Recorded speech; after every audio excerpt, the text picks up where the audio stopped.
Apa benar ada geng Makassar yang bergerak di balik perpolitikan Indonesia? Apa benar kelompok itu mendukung Safri Samsudin sebagai capres untuk Pilpres 2029? Ini beberapa pertanyaan yang terlintas setelah menyaksikan video yang diposting akun Instagram @humanesiaid dan beberapa akun lainnya. Jadi, dalam video itu dikatakan ada jaringan politik yang disebut geng Makassar. Geng ini adalah kelompok figur berpengaruh yang berasal dari Sulawesi Selatan. Nama-nama yang disebut diantaranya Yusuf Kala atau JK, Abraham Samad, Said Didu, dan Sudirman Said. Kelompok ini diklaim punya rekam jejak panjang dalam mendorong tokoh-tokoh tertentu ke panggung nasional. Mereka diklaim sedang menggolkan satu nama untuk jadi presiden di Pilpres 2029. Nama itu adalah Safri Samsudin, Menteri Pertahanan yang berlatar belakang perwira tinggi TNI AD dan pernah menjabat Wakil Gubernur Lemhanas. Disebutkan bahwa geng ini pernah mendukung Jokowi jadi Gubernur DKI Jakarta dan Anies Baswedan pada Pilpres 2024. Sekarang giliran Safri yang mereka proyeksikan. Alasannya, Safri disebut punya akar budaya yang sama karena berasal dari Sulawesi Selatan. Selain itu, video itu juga menyoroti kedekatan personal Safri dengan JK. Keduanya disebut pernah bersama dalam sejumlah agenda strategis mulai dari peninjauan produksi Panser di PT Pindad tahun 2008 hingga persiapan Stadion Sijalak Harupat untuk Asian Games 2018. Hubungan itu diklaim bukan sekedar profesional, tapi mencerminkan jaringan kepercayaan yang dalam. Nama Safri sendiri memang muncul mulai dalam beberapa survei elektabilitas calon presiden 2029. Dia masuk dalam daftar 10 tokoh potensial yang diperhitungkan secara nasional. Konten itu lalu menyimpulkan bahwa dukungan geng Makassar bisa jadi modal politik besar buat Safri. JK bahkan digambarkan sebagai kingmaker, sosok di balik layar yang mengorkestrasi arah dukungan.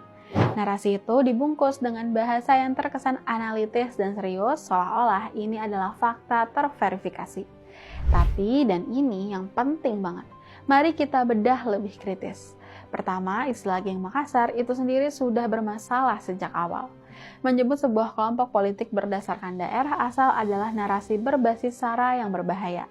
Kesamaan daerah asal bukan bukti adanya konspirasi atau jaringan terorganisir. Orang-orang dari daerah yang sama bukan tidak otomatis punya pandangan politik dan kepentingan yang sama. Kedua, nggak ada satupun sumber resmi atau pernyataan langsung dari pihak-pihak yang disebut yang dikutip dalam konten tersebut. Sampai saat ini tidak ada satupun tokoh yang disebut yaitu JK, Samad, Said Didu maupun Sudirman Said yang menyatakan mendukung Safri untuk 2029. Ketiga, fakta bahwa Safri pernah mendampingi JK dalam beberapa kegiatan bukan otomatis berarti ada konsolidasi politik. Itu bisa jadi bagian dari tugas jabatan, acara seremonial, atau hubungan profesional biasa. Keempat, masuknya Safri dalam survei elektabilitas adalah fakta. Tapi itu hasil survei terbuka, bukan bukti adanya gerakan senyap dari kelompok tertentu. Konten ini membangun kesimpulan besar dari potongan-potongan fakta kecil yang tidak saling terhubung secara logis. Inilah yang disebut framing, menyusun narasi sedemikian rupa agar terlihat masuk akal padahal penuh asumsi. Dan ketika framing itu berbasis daerah asal, dampaknya bisa memecah belah masyarakat. Narasi semacam ini bisa memperkeruh suasana politik dan menumbuhkan prasangka antar kelompok. Yang paling berbahaya adalah kalau konten seperti ini dikonsumsi tanpa filter dan langsung dianggap kebenaran. Nah, kesimpulannya, konten viral belum tentu benar. Apalagi kalau isinya membangun narasi berbasis asal daerah tanpa bukti konkret.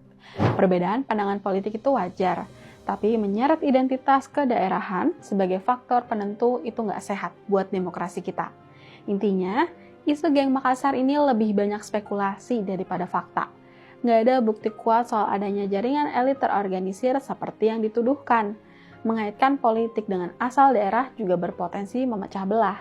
Jadi, kita harus lebih kritis dalam menyaring informasi kayak gini. Jangan langsung percaya cuma karena narasinya terdengar meyakinkan. Apalagi kalau sudah menyentuh isu sensitif seperti identitas daerah. Yuk, jadi netizen yang cerdas.